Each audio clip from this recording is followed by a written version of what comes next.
Did you know that financial abuse is one of the most overlooked forms of domestic violence? Most people don't recognize it because it doesn't always look like abuse. Sometimes it looks like help. Let me manage the money for you. I'll take the financial pressure off you. But over time, that help can turn into control.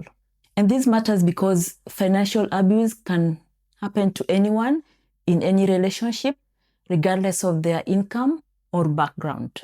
And it's far more common than people realize. If you've ever felt a quiet unease about money in your relationship, something doesn't add up, but you can't quite name it, this video might help you understand why. And if you're new here, welcome. I'm Nova. I've spent over 15 years inside the banking industry as a credit risk professional.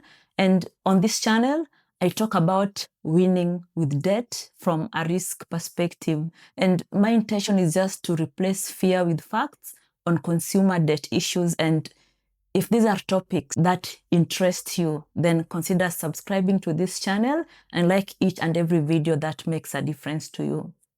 And another thing is that everything I share here is purely for general financial education and is not meant for personal financial advice. There's one sign on this list that ties directly back to your credit file, and it's the one I'm going to come back to last because it's the one people connect to financial abuse the least. We'll get there.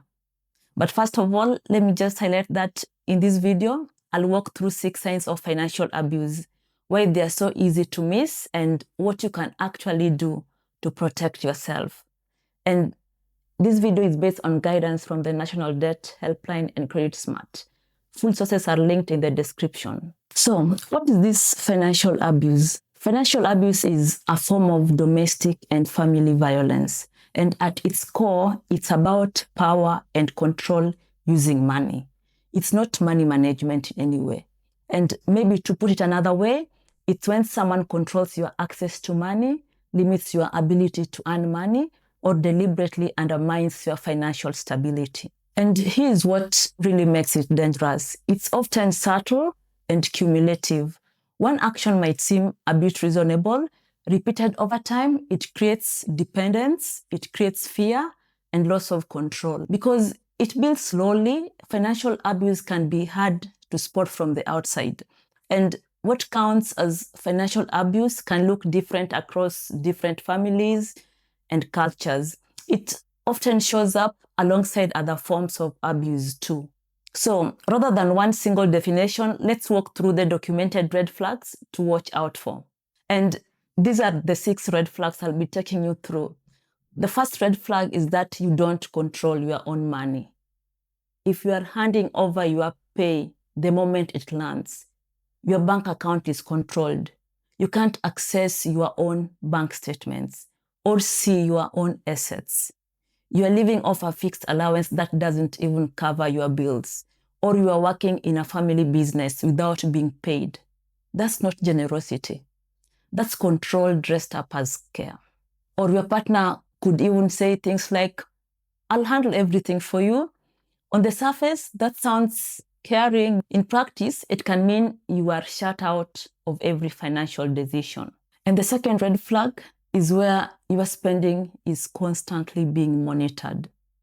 You have to account for every purchase, every dollar, every receipt to someone who isn't even a financial counselor or an accountant, but your partner. That's surveillance. It's not budgeting. And this can create real psychological pressure and a loss of autonomy. And the third red flag is that your career or education is getting sabotaged. And this one is often missed. Watching out for a partner who makes it hard for you to get a job, to keep a job, or even get to your workplace. They can block your access to transport, your phone, the internet, or even job interviews. It's controlled by removing your options. The same goes for education or training, preventing you from gaining the required skills that could lead to financial independence. The goal is the same either way. They want to keep you financially dependent on them. And the fourth red flag is using your children to control you. This one is harder to talk about, but it's real because it happens. Threatening to withhold child support or using children's expenses as leverage, that's financial control too, just wearing a different mask altogether. And the fifth flag is misusing debt to damage your credit or even committing fraud. Now, here's the one I said I would come back to. This is serious. It can look like deliberately taking out several loans in your name purely to wreck your credit file, taking out loans or credit cards in your name without your knowledge, sometimes simply by forging your signature, forcing you to apply for a loan or card on their behalf, or to act as a guarantor for one of them, spending up large on joint accounts or accounts that sit solely in your name, letting joint repayment slip, which drags down both your repayment history and theirs as well, letting bills go unpaid on purpose until it shows up as a late payment or a default on your credit file, putting all the household bills on your name, pressuring you to sign up for benefits you're not even entitled to, or selling your car, your possessions, even property, without your consent. If you're financially responsible for debt you never agreed to in spirit, that's a serious warning sign, and it can damage your credit profile long after the relationship ends. And the sixth red flag is just being afraid to talk about money, and is the clearest signal of all. If simply just bringing up money makes you feel anxious, or every conversation ends in anger, or in you being told things like you are bad with money, that fear itself is a major red flag. And this is usually the point where people realize none of these signs exist in isolation. It's the pattern that matters, not any single moment. And so, why do people at times miss these signs? Financial abuse often becomes normalized. It can feel like a cultural expectation, a relationship compromise, or just how things are.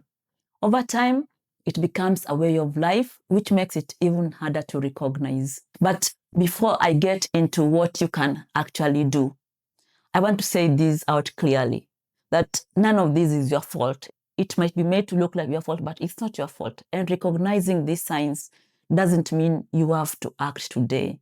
Safety comes first, always. If you're in immediate danger, call 000. If you need confidential support, I've put the full details in the description. Now, let's talk about what you can actually do to protect yourself if you find yourself in such a situation. If this resonates with you, here's what protecting yourself can look like. The first step is that you will need to secure your documents. Keep key documents or copies of them somewhere your partner can't access.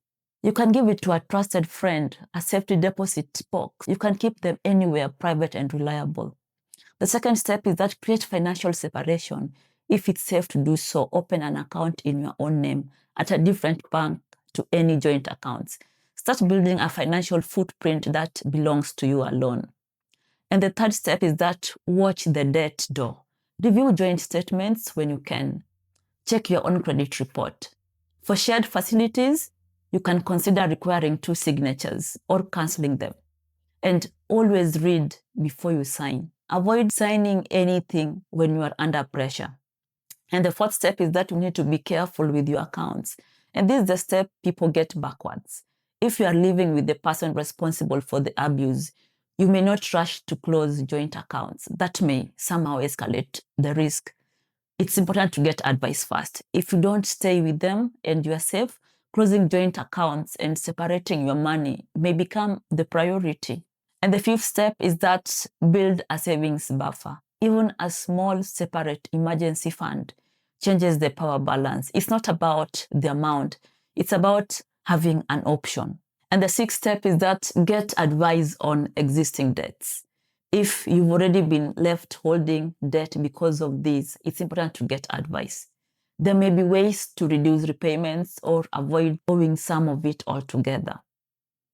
And as I close, I just want to remind you that this information is built on guidance published by the National Debt Helpline and Credit Smart.